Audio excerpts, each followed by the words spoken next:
Hi, this is Peter Teuscher. I'm here with Toby Dempker. Thanks for joining us for another podcast where we pick a topic and see where the conversation takes us. We like to have conversations that help people in their personal development, professional development, and just anything else that's going on in life. So, how are you doing today, Toby?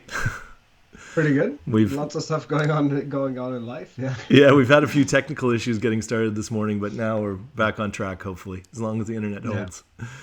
Um, Fingers crossed.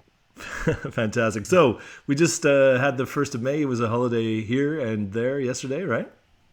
It was, yeah. I was working, but it was a public holiday. Yeah, But yeah. that's As that's how it is sometimes. as we do, we tend to work our own schedules, not Mm, the public, not the ones that most people follow.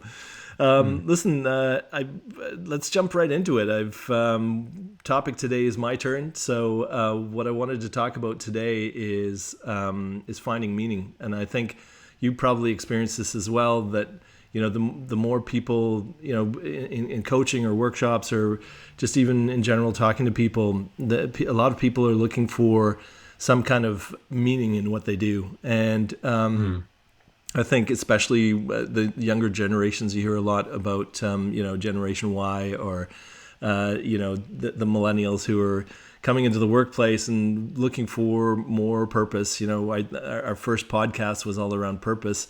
mm, But finding meaning in the things that we do is, this has been talked about for through the ages. Maslow talked about, mm, on this hierarchy of needs, but it's just they're just searching for some kind of meaning in the things that we do. We often get caught up in our day to day, and then when we have these moments to think and we wonder what's it all about, why am I doing all this, why am I going through all this, mm. and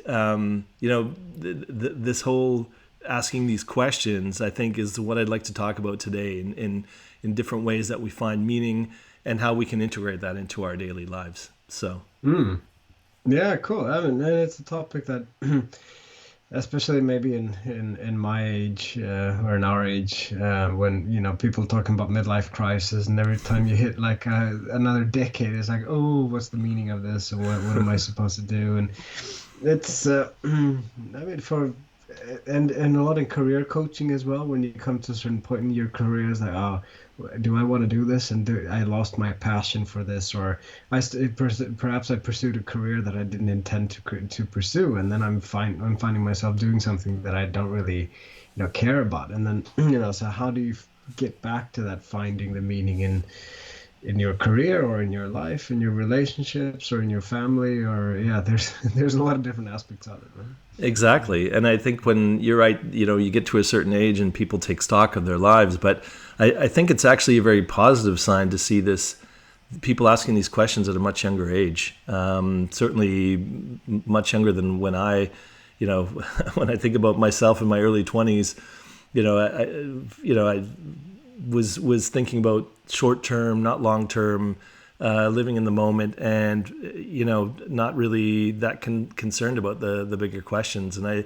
And sadly for me, I didn't really come into my until my early 30s. I think until I started, getting into philosophy and thinking about things a little bit more deeply. Mm, And I consider myself a late bloomer anyway. But so it may have been different for you, but I think it's actually an encouraging sign that people are asking these questions and looking for ways to find meaning. And I think when I when I think about this topic, one of the first things that comes to mind is, Viktor Frankl's book, Man's Search for Meaning. And for mm, anyone who doesn't know it, I highly recommend reading it. It's a really small book. It doesn't take long, mm, but Viktor Frankl, for those who don't know, was he went to the concentration camp in Auschwitz and suffered through horrible atrocities, but despite that found meaning, and that meaning that he found in the mm, smallest things in life were things that kept him going through these hard times. mm, So finding meaning is not just the process of finding motivation at work or whatever, but when you and Nietzsche said this too, when you understand the why, the how becomes that much easier. I'm paraphrasing. I'm really poor at remembering these quotes, but he talked about this. If you know the why behind what you're trying to do, the how you'll figure that part out. So I think that's why finding meaning is so important for us. It's getting through the challenges and the difficult times, but also finding fulfillment and finding the motivation that we all need, right? And making choices that really keep us on track, because we've talked about values in the past as well, and I think all of that feeds into it, right? Yeah, for sure. Yeah, and I'm thinking a lot about when it comes to faith, that how and I guess I'm making an assumption now, but at least in Sweden and in larger parts of the Western world, people are kind of losing faith, or it doesn't have the same essence as it used to have. And I guess what it used to fulfill is that whatever you did, there was some kind of meaning with it. You didn't really understand it, but now when people are losing this faith, you have to search for meaning in maybe in different areas or different sources, and looking at different perspectives on what the meaning really is. So it becomes a little bit more of an open book. Where do I go? Where do I go now? And I think a lot of people kind of maybe it's easier to get lost in now, when before it was more. If you say 100 years ago, it was like, well, this is the way that you have to pursue, or the way that you have to see things. There wasn't even any other way. But now it's a really different game plan on where do we look for the meanings. Yeah, we have such a fast-moving, complex world that we live in now, and I think maybe the answers we used to have to the questions of life, maybe the simple answers were easier to accept. Again, I don't know, but I know the original the role that religion played was a significant one, and I think and to quote Nietzsche again, when he talked about this whole God is dead and he saw it as a bad thing, it was like this loss of faith, and then what are we replacing it with? And when you look at modern day, and look, I'm not a religious person. I don't go to church, but I consider myself quite spiritual, which I think is a very personal thing. But I think the finding meaning in your life through an institution, is that really, how far can that take you?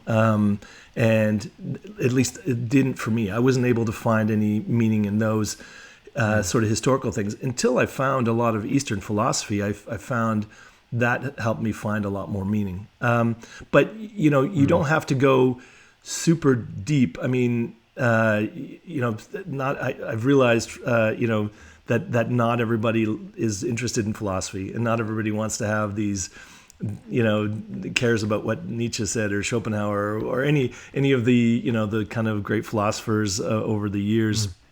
But they do want to have this sense of, meaning, why am I here, sort of thing. And I think that there's lots of ways to find it. I think it's a big reason why people have kids. It's not an easy thing, but I'm not saying everybody does this, but I think especially people who kind of, their work is a means to an end to sustain their family, and they find meaning in that, in bringing children into the world and raising them. You and I are lucky that, well, you've got kids. I've kind of got a patchwork family, and that's given me a new sense of meaning from a different perspective. But I think from the work we do, I know that we both get a lot of sense of accomplishment and meaning out of that. But I guess for people who are, in their day-to-day, going to the office or going to their place of work, going through the paces, interacting in their relationships, and then are asking themselves, what's it all about? Where's the meaning in this? I think that we are in a modern age of somewhat of a meaning crisis. And I've heard lots of people talk about this. Maybe it's not I don't know if it's a crisis for everyone. It's not for me, but I think there is a sense of that, and I see it in workplaces, I see it in the people that I coach, and I see it in just the conversations that are being had. So I don't know, what's your take on that? Do you feel like we're also kind of at a point where there's this struggle or grasping for meaning? Yeah, for sure. I haven't thought of it in those terms, I guess. But if you look at like something that really has been striking me lately, with people I come across in work and with coachees, is the amount of people who are having children who are having troubles with mental health and anxiety attacks and Yeah. depressions, etc. And to me, it seems to be a really clear sign that we're if we use these kind of the narrative of meaning, I can't find meaning of getting up in the morning. I can't find. I mean, it's more complex and complicated than that, but I think it has something to do with it. And if everything we're searching for in terms of meaning is through social media or TikTok and comparative to in that kind of context. Yeah, well, so what's the deeper meaning here for me? And yeah, some kind of identity crisis. I guess, yeah, for sure you could call it that. Yeah, and I think this is this is the thing that I think when people are trying to distract themselves, I think that's the remedy for a lot of people. So whether it's drugs and alcohol, or shopping, or binge watching, all of these things that we use to take our mind away from the present moment and away from sort of contemplation, reflection, and so on, it's really uncomfortable for a lot of people. And I think I used to think that it was this case of, well, we're kind of conditioned to not look within because, going back to a lot of the negative sides of religion where, we're we're born into sin and all these things, and what's in us is actually some bad things that we have to overcome. That was my sort of previous interpretation, but I think a lot of it is, we're working within systems, we're working within situations where it can be ruthless. It can be there are people who with different ideas about the way the world works, and a lot of people who think of it in terms of game theory, where it's a zero sum game. I've got to, if I want to win, you have to lose. And things are very transactional, and I think this is when I talk to people of all ages. I think this is there's the question. There's got to be more than this. Just. This I help you, you help me. It's a transaction. Relationships are deeper than that. They have more meaning. The workplace can have more meaning, right? And I think that this is something that I'm hearing from people that I think is becoming ever more prevalent. And we're just when in organizations and so on, there's this focus on the one side, you've got to look at the numbers. I think and you've got to look at everything's very, pragmatic and cold, and the human equation is taken out of it. But you're seeing also a shift, when we talk about, people, there's a lot more discussions about mental health and mental well-being in the workplace, and, equality and all of the good things that are happening. But I still don't see the thing at the root of some of it is, what's the meaning in what I do? And I think that's not being addressed. And then I don't think until it is, I'm not sure that we will get through a lot of these kind of mental challenges or challenges of the spirit, I guess, or however you want to put it, right? Yeah, and it's when you talked about working in systems and the complexity of things, and when we're working in an environment, or just not working, just living in an environment where everything is so complex and you can't see the feasible outputs of your work, then I think it's more easy that you lose you lose your meaning, or lose the sense of the purpose, or what we're here to do. And I'm making assumptions here again, but if you are, say, a doctor, I mean, you get a really did I help this person, or I solved a problem. There's certain things are very feasible, but in a lot of contexts, it's like, well, if you're I don't know, a software consultant doing some really cool technical work. You can be a wonderful master of things, and you can create great things for the comfortness of the human race, perhaps. But maybe it's more difficult to see, oh, I did this, this what I did led to something. Yeah.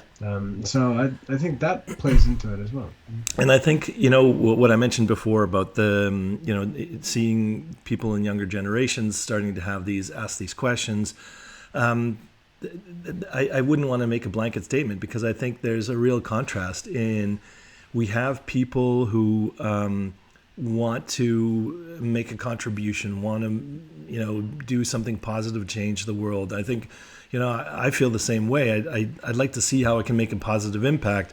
But then there's also the sort of cohort of young people who, they want to do YouTube videos, and here's me in my Lambo, and so I think those people will be those people in midlife, maybe asking those questions. I don't know, but I think the more people we can get to ask these questions, the better.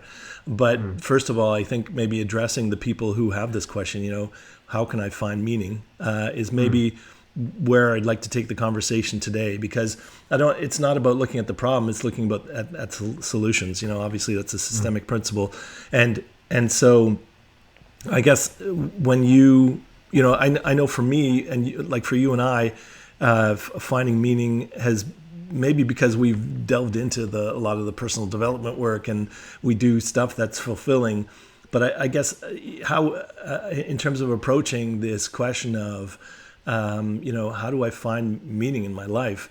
Have you ever been at a crossroads, or have you ever been at those points that you go, what am I doing all this, Yeah, many times. And I think I just told you today, like, oh, maybe this is a good topic. I feel, like I need to refocus my meaning. And I think I mean, to be a little bit transparent, of course, that you sort of wander on and off with your sense of meaning. So, but for me, luckily, I always pretty much always come back to the same thing. But I also think it's a good thing to question, and to some at certain points feel like, well, is this the right thing for me? And then if you come back to the same answer every time, I guess that's a reconfirmation that it's correct. But yeah, just to have those moments of questioning and finding some kind of value in that yeah, it's okay to question your meaning, and sometimes you can't feel 100% sure about everything all the time, or maybe you can, but I'm not that kind of not that kind of personality. Well, just like you can't be happy all the time, right? And I don't think that's a fair expectation to feel that way. And I've been the same way. Sometimes, I find a meaning in a lot of the things I do, but I think for me it's get involved in a lot of different projects, and then it's like, why am I, in times when I'm already stretched time wise, or why am I looking for more work? Why am I not looking for work, but why am I willing to take on more projects? And it's almost like, well, I want to do it all in this life. I want to be able to, and so I think those are the times when I question, well, why am I doing what I do? And that will help me then make my choices. And I think, again, this line of questioning really helps us clarify what we really want and what choices are going to serve us best. So that's, I think, the thing to think about. And when we're, I guess, going back to the question of meaning crisis, if people who feel like they're in a crisis of meaning because whatever things are going wrong or things are not, sometimes everything's, from the outside perspective is perfect. Like when I lived in Canada, I had my own business with my brother, and I had a great group of friends. I had a lot of things going for me, and yet I still was unhappy. There was a lot of things I still needed to address back then. went through a lot of soul searching, and ended up giving that up. People thought I was crazy, and then moving to Europe and starting out new. But for me, part of that was this some kind of a search for meaning as well, along with kind of dealing with a lot of we all have our inner demons, we all have our kind of traumas to work through and all that kind of stuff. So I think the first step is to address sort of what's going on internally, and get as you pointed to, the mental health kind of situation that we're starting to address more and more. I'm not even sure it's a new thing. I think that a lot of people are acknowledging it more than they used to, and so I think that getting yourself sorted there so that you can have a new perspective, because finding meaning is sometimes just all in the way you look at it. And this is where I go back to Viktor Frankl's story. I mean, he would find moments of joy in like just the warmth of a sunbeam, even though he was hungry, he didn't know if his wife was still alive. There was suffering all around him, but these moments where he could just find, he created meaning in this idea that, he wouldn't accept that his wife was, and look, it's been a long time since I read it, so apologize to anyone going, no, you're getting it wrong, but from memory, he was, the thing that the memory, the thought of his wife and rejoining with her, it helped him push through. So, but also in this day to day, finding joy in the little things and the complexity of life. I mean, I live in an area of Hamburg. I'm really fortunate where I can, I go out the door and I'm in nature in less than a minute.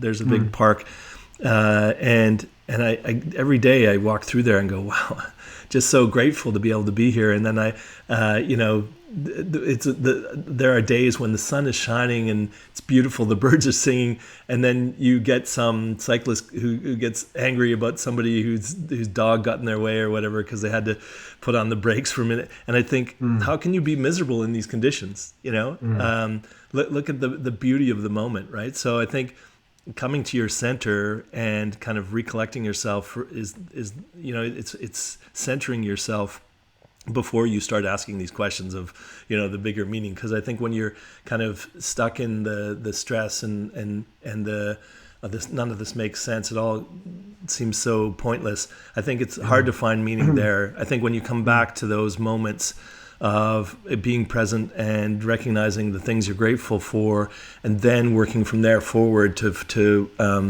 recognize the meaning you have to within the relationships you have, within the work that you do. There's some value you add for certainly if you have family, children.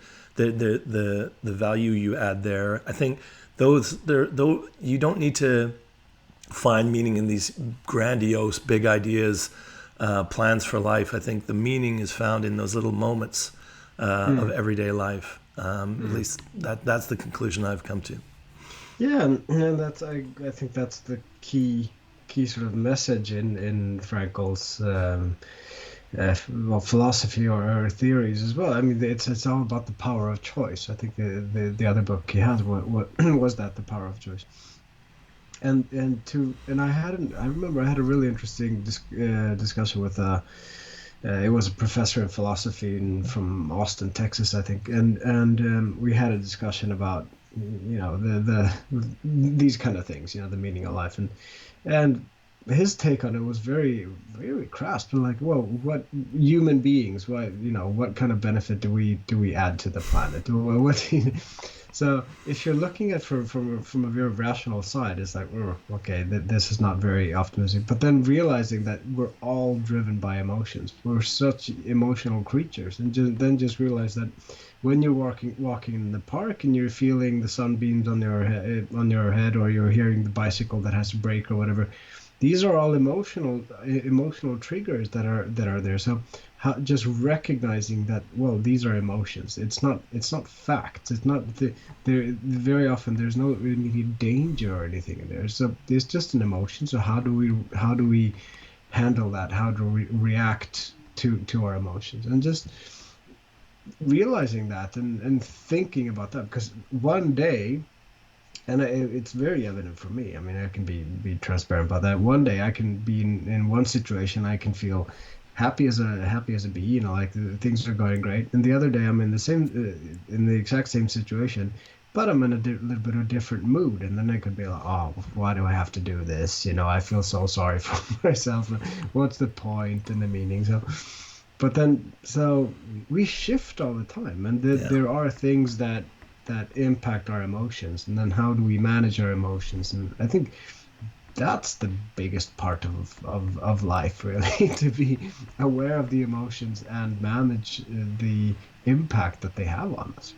Yeah, I think you really touched on something important there, that the not only what you're feeling in the moment, but a lot of it is your interpretation of the moment, your Mm. perspective at any given time. And like I said, you can't be happy in every moment. And I think the contrast is beneficial. Those times we're happy, the times when we're not. Mm. And but again, it's if you're questioning meaning, again, coming back to the present moment, recognizing that you're having you're having an emotional experience, and getting back to your center, and then recognizing, reorienting yourself so that you have something to. Okay, yeah, well, I heard you all the time. Okay. I saw you stop, and then oh, So, okay, look, we had a bit of a technical glitch there. The internet seems to be a little intermittent today, but listen, mm, I think the whole point that I'm trying to raise here is that when we look for meaning in life, we try and look for it in these very big, grandiose kind of concepts, when there can be so much meaning to be found in every moment. And I think Thich mm, Nhat Hanh was another one who when I in terms of his principles on meditation and presence, he was a great influence on me. And so getting back into the moment, and mm, then looking for meaning in the small moments, and the sort of aggregate of that is you'll find the bigger meaning, as you sort through all of that. And this is why I really encourage people to develop their own philosophy. And again, not everybody's a fan of philosophy, so you don't need to call it a philosophy. You can call it a belief system or a mindset or whatever. But I mm, think it's really important to sort of sort through your beliefs, recognize which ones have utility, which ones are supporting your success and happiness, and then ask yourself, well, the ones that don't support you there, what do you need to believe in them? Can you let them go mm, and replace them with something else? And doing this sort of inventory of beliefs, because the what you believe about the world will in many ways, from there you will find meaning. And I think when you have a really solid philosophy or your belief system, or you have a good mindset, to where you're coming from, you will be able to get that sense of meaning in just the little things you do every day, and in sort of the bigger things that you accomplish, and everything in between. It's a spectrum, right? mm, So I think when people are struggling to find meaning, and they're they have these high expectations of themselves, I think that's where you have to kind of reset and reorient yourself, mm, because you don't find the answers. And this is when you see these really driven, ambitious people that probably you might have both worked with, and they get to they manage this amazing accomplishment, and then they're on to the next thing, right? There's yeah, not even mm, this, well, what's the meaning in what I've just done? What's the meaning mm, in what I've just accomplished?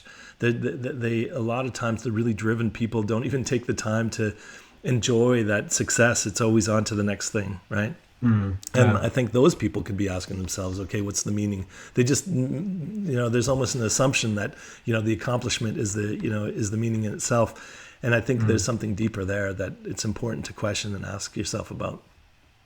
For sure, yeah, I think that's that's super interesting. To I mean, what you're describing is that we very often sort of just zoom out and look, okay, what's the next big thing? And yeah, as you say, that the big questions in life.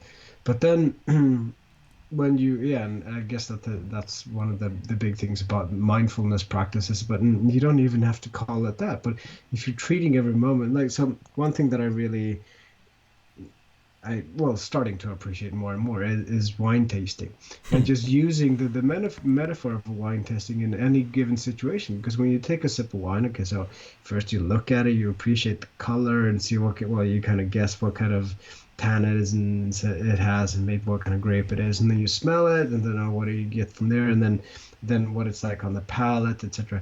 So it's a really refined process of enjoying every step of just tasting a sip of beverage.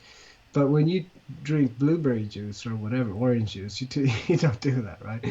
But in every given moment, you can utilize that kind of metaphor. Yeah, you could. Okay, so what is that? What is the fragrance here? What's the color? What does it look like? What does it smell like? What does it taste like? Well, what does it feel like when I drunk it? What is the on the, what do you call that actually in English, when when you've drank the wine, and uh, the longevity of the taste. Yeah. So if it stays if it stays consistent on the palate, that's look, I'm no wine expert, but that's apparently a good sign of a good wine. But but yeah, I never thought of it that way. But just use, and in whatever you would do, when you utilize that kind of mindset for something, it's like you can appreciate a lot more things. So just that ability to zoom in and zoom out. So looking at the big things, but then okay, I'm enjoying my computer, or the feeling the keyboard has when I'm typing, or I like the sound of it, or there's so many different aspects of it. And then you're not thinking about the meaning of life when you're doing that, but you're thinking of the meaning of perhaps the thing that you're doing right now, and just bringing things closer to you a little bit, right? Exactly. Reducing things down to a simpler level, and not putting so much pressure or having such high expectations. Like, there's on the one hand, I think setting expectations and striving can be a really great way to push yourself forward.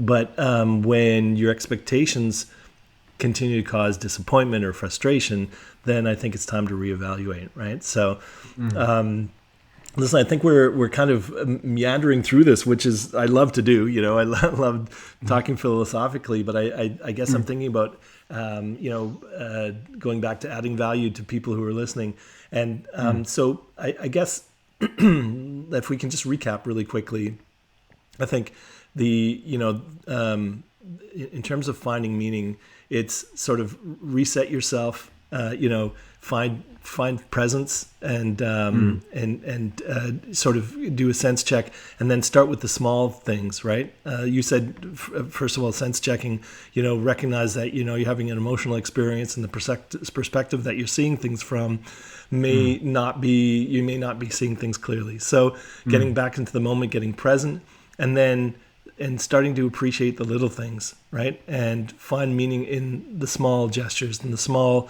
activities, the small day-to-day things, and then work from there to sort of, the bigger things in life. And then, as we just talked about, make sure you celebrate the wins, and make sure you absorb in what you've just accomplished, and I think sometimes we overlook the accomplishments, or the things that how big some of the things are that we've overcome or achieved, and really taking those in. I think when we look for meaning, I think those are a couple of the key points I wanted to get out. And I'm not saying we want to end the conversation here, but I just wanted to sort of reset and regroup, and say, yeah, that's great. If we're looking for meaning, those are the things that we should be looking for.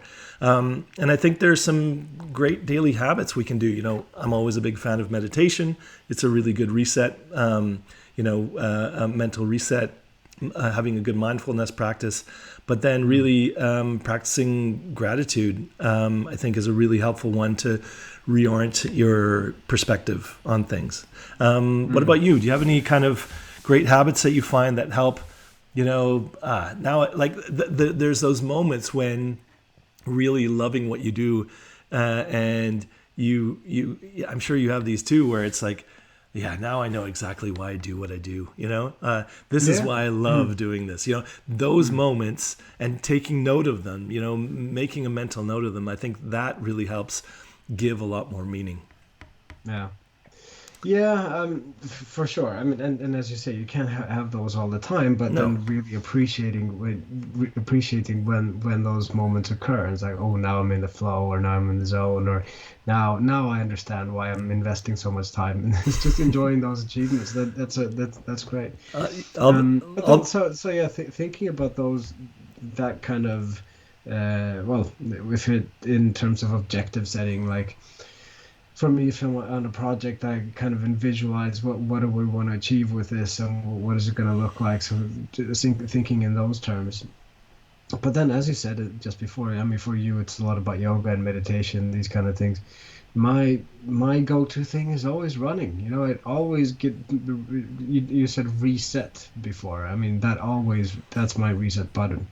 It always brings me back to, and I feel better physically and mentally, and then I can think about, yeah, what is what are the priorities that I have to focus on right now, etc. And it gives me inspiration and ideas. But everybody has different ways. But I think it's really, and again, I came across the metaphor of from Stephen Covey before about the big rocks, and then the filling in the sand and the water in a jar, right? And I saw a visualization of that yesterday that sort of brought me back in, or it brought it back to the top of my mind. But it's just then again, okay, so it gives me time to think about what are the big rocks, what are the big stones, what are the things that are most important that I have to focus on first, and then I can fill in the rest of the stuff. So just these kind of small tools and metaphors, they help me a lot. Yeah, I think we often talk about the same kind of solutions for different problems, but it's fairly simple a lot of the times. So, so maybe instead of going back to the same solutions, I'd like to talk a little bit about what not to do. I normally like to look at the solutions, but I think there are so many people who have a habit of, I'm not feeling great. I don't. There's a sense of futility. There's sometimes, I think, at least I get a sense of this growing sense of nihilism, that people are just disillusioned with their politicians, with the media, with, the systems that we have in place. And I think that's not healthy either. Right. So, giving up, I don't think is the right approach, and neither is distraction. And so I think that a lot of times what leads people to depression, frustration, unhappiness is they mask the issue. They're not living according to their values. They sacrifice that for the money that they're earning, or because it's the easier, or it's within their comfort zone. And so all of these things that I mentioned earlier in the conversation today, if you're looking for meaning, and you don't find it at first glance, the solution isn't to immerse yourself in online shopping, or numbing your senses through some kind of drug, or whatever. So I think the thing is, when you're asking those questions, you have this need for meaning. Numbing your senses or running away from the question isn't the solution, right? So I think when we can get out of the habit of, I don't like the way I feel, so I'm gonna try and I'm gonna try and reduce that feeling or run away from that feeling. I think it's addressing the way you feel is important in any case. I think, especially if people are experiencing depression or any kind of mental health stuff, always address it and get some help for it. But this question of what's it all about? What's the meaning? I think when your go-to is to distract yourself with whatever means, that's not going to get you there. It'll only be a short-term Band-Aid, and then where will you be? Often worse, right? You'll often feel worse, and so I think that's another really important message for me today is, when you have this longing for meaning, this longing for this searching for some deeper sense of purpose, I think it's important to follow that. Just because you don't find it at first glance, or you don't have the answer immediately, I don't think it's a reason to get unhappy or depressed or whatever. I think that's where recognizing, where you are emotionally is also really important. And then taking a breather, knowing the things that help you reset. For you, it's running. For me, it's meditation, getting into nature.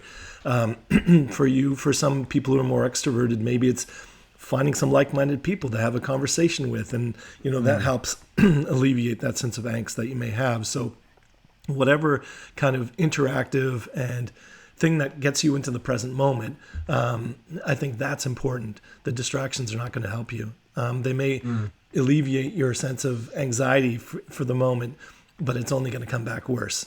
That's been my experience. So I think that's a really important message that I wanted to add.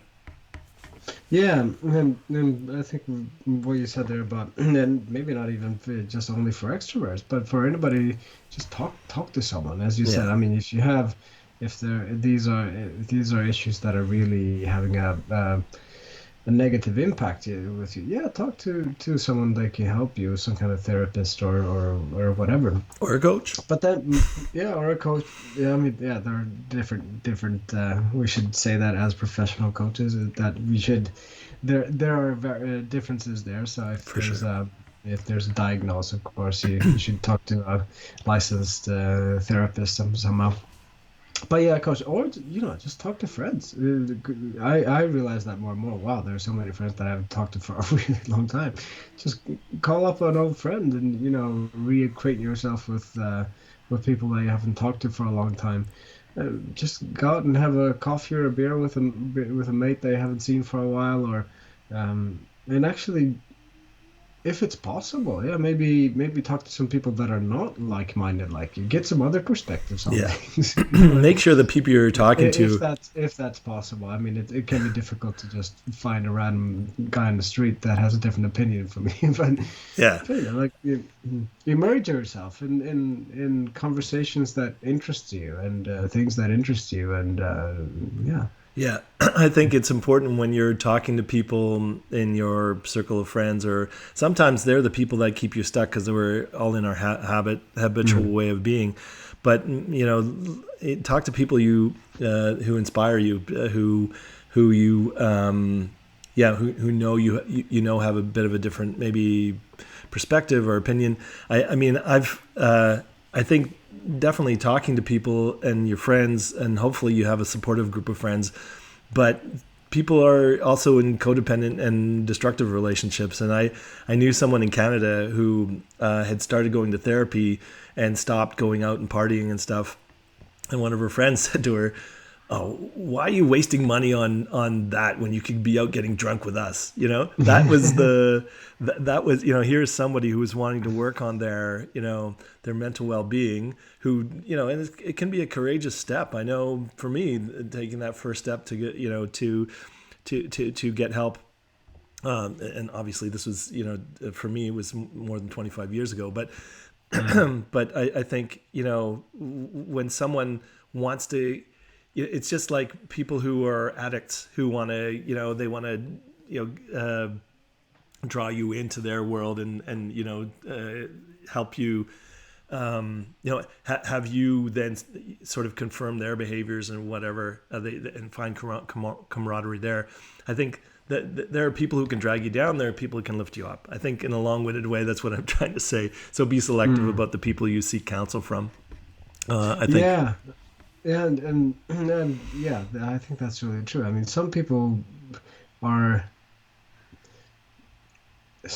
but I hear this quite frequently, that you have people, it's not necessarily a relationship in terms of someone that you're living together with, but just some friends that are toxic, that is giving you bad energy. Just see, like, where are you? What kind of energy are you getting from the people that you're spending time with? And is it the right kind of energy? And then if it's not, well, consider, I'm not saying that you have to disrupt all those relationships, but at least manage them in a way that is more fulfilling for yourself, and find yourself in situations where you where you can fulfill your purpose or your meaning, and having these kind of conversations, and Yeah, yeah, just because relationships. I agree. I think because taking stock of, I think asking yourself about meaning is in some ways about taking stock, and I think it's always good to ask yourself, are these relationships I have healthy for me, and are the activities I'm doing daily good for me? And I think when you cut away a lot of the baggage or the issues, I mean, sometimes it's just a reflection of the state you're in and the place you're in life. And when once you kind of grow and evolve, sometimes people will just fall away, and new people will come in. And I think when you find ways to sort of the things that are not supporting you, or the things that are distracting you, when you cut away some of that, I think that's where you'll find then you'll have to get your compass oriented in a way that you'll find meaning again. I think we get stuck in these routines and these, sometimes where the people around us are a reflection of ourselves, our personality, and attributes that we have, and then use those as a reflection of, if I'm not feeling a sense of meaning in life, what are the people around me reflecting back and telling me about myself? And that can help you sort of figure out the changes that you want to make. If you can't find meaning in and I've had this, when people are like, come on out to where there's this party or there's this or that. And I'm like, no, I hear the same jokes, the same conversations happen. People, have had a few drinks and they're it's just the same thing I've heard over and over. And that's not to be demeaning to, I think it's important to have contact with people and so on. But I realize I've gotten a lot more selective about where I spend my time and how I spend my time. And I think when we do that, then the meaning in life shines through when we cut away some of that, excess and distraction. So, Yeah. yeah. Yeah. Yeah, and there's so many. And as you say, maybe we're coming back to things that we talked about a lot before, but it's like, yeah, when it's about the small things, and getting new perspectives and finding meaning, yeah, well, do something that you haven't done before. I think I mentioned that many times, and like, I had an experience that a few weeks ago with a program. I visited an art museum, and I haven't been to an art museum for ages, and it just filled me with inspiration and joy and energy and happiness, and in a sense of curiosity and sadness. It was, there was such a range of emotions during that time, and just like, wow, why don't I do this more? And then, and it wasn't a new experience, but something that I haven't done for a very long time. And most people have an art museum pretty close to them, and it doesn't. I mean, it can be something else. Just Yeah, I think visit a museum, go and try a new sport, go and listen to a concert, and it just immerse yourself with the wonders of the human art potential. I agree. Amazing. I think that's a good point where we get so into our routines and in our comfort zones. I think when we branch out and try something new, it just gives us a new perspective, right? And I think that's a really key one. I think the reason we lose a sense of meaning and perspective in life is because we get so stuck in the hamster wheel that we're running in, sort of thing, right? And so change of scenery, a new input, new stimuli, talking to new people with different ideas. It doesn't mean you have to get rid of the old people, but it just gives you some context, and it gives you sort of something, a new direction to go, to give you sort of a new North Star to orient yourself towards. So cool. I think that's, do we want to leave it there for today? Sure, I felt like that was meaningful. So Yeah. yeah. So I guess, I guess to sum it up again, if you're in a sense of a crisis about meaning, then obviously get some help and talk to someone about it. But if you find yourself more and more asking, what's it all about? Again, find meaning in the day-to-day, in the small things, and then look for the bigger things. And don't use distraction as a way of overcoming those feelings, because there's probably some real needs that you have in there. So hopefully our conversation has helped you think more deeply about what it means to find meaning in your life, or ways to approach it. And it certainly gave me some more to think about. So thanks for the conversation, Toby. That was great. Yeah, thanks, Peter. Great. All right. Thanks, everyone. Thanks for tuning in, and we'll talk to you again soon. All right. Thanks. Bye.